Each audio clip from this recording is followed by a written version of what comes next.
Hello guys, নুরতাস daily ব্লগে তোমাদেরকে স্বাগত। আজকে মজাদার একটা রেসিপি নিয়ে চলে এসেছি, গরুর মাংসর আচার। এই রেসিপিটি বানানোর জন্য কিছু গোটা মশলা নিয়ে কড়াই ভেজে নেব। এখানে আমি নিয়েছি ধনিয়া, মৌরি, এলাচ, লবঙ্গ, গোলমরিচ, দারচিনি, মেথি, কালো জিরে, গোটা জিরে, সরিষা সবগুলো ভাজা হয়ে গেছে। এরপরে একটা প্লেটে ঢেলে নেব, দিয়ে গুঁড়ো করে নেব। মাংসর আচার বানানোর জন্য এখানে আমি 500 গ্রাম মাংস নিয়েছি। মাংসর আচার বানানোর জন্য সলিড মাংস নিতে হবে, কোনো রকম হাড্ডি চর্বি থাকলে হবে না। মাংসগুলো এইভাবে টুকরো টুকরো করে কেটে নিয়েছি। এরপরে মাংসগুলো ভালো করে ধুয়ে জল ঝরিয়ে নেব। জল ঝরিয়ে নিয়েছি। এরপরে মশলা দিয়ে ম্যারিনেট করে নেব।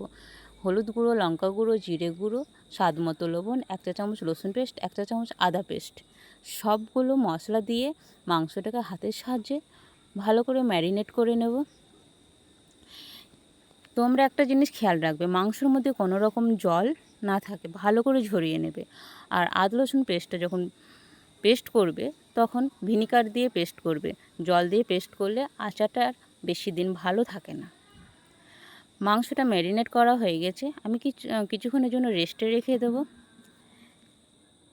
এরপর আমি একটা কড়াই নিয়ে নিয়েছি, কড়াইয়ের মধ্যে ম্যারিনেট করা মাংসটা ঢেলে দিচ্ছি। পরিমাণ মতো সরিষার তেল দিয়ে আবারও একটু নাড়াচাড়া করে 1 কাপ মতো জল দিয়ে মাংসটাকে সেদ্ধ করে নেব।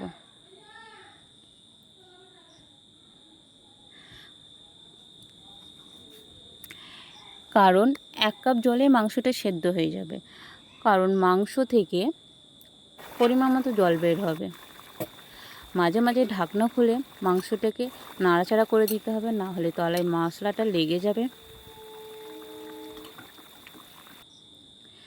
এখানে আমি মিনিমাম 25 থেকে 30 মিনিট মাংসটাকে সেদ্ধ করতে দিয়েছিলাম। দেখো বন্ধুরা, মাংসটা সেদ্ধ করা হয়ে গেছে, ভালো করে ভেজে নিয়েছি। এরপরে আচারটা বানানোর জন্য পরিষ্কার একটা কড়াই নিয়ে নিয়েছি। কড়াইয়ের মধ্যে 2 কাপ মতো সরিষার তেল দিয়েছি। দারচিনি, লবঙ্গ, এলাচ, গোলমরিচ আর শুকনো মরিচ দিয়ে ভালো করে নাড়াচাড়া করে নেব। একটা সুন্দর গন্ধ বের হয়েছে। এরপরে রসুনগুলো দিয়ে আবারও নাড়াচাড়া করে ভেজে নেব।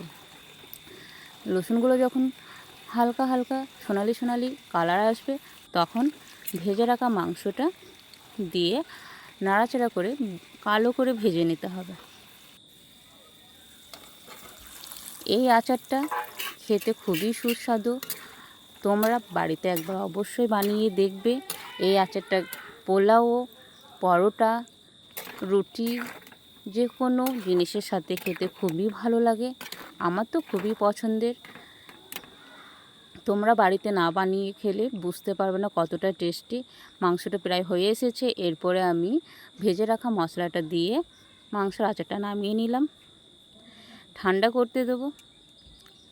দেখো বন্ধুরা, ঠান্ডা হয়ে গেছে। এরপরে আমি একটা বয়ামে ভরে নেব।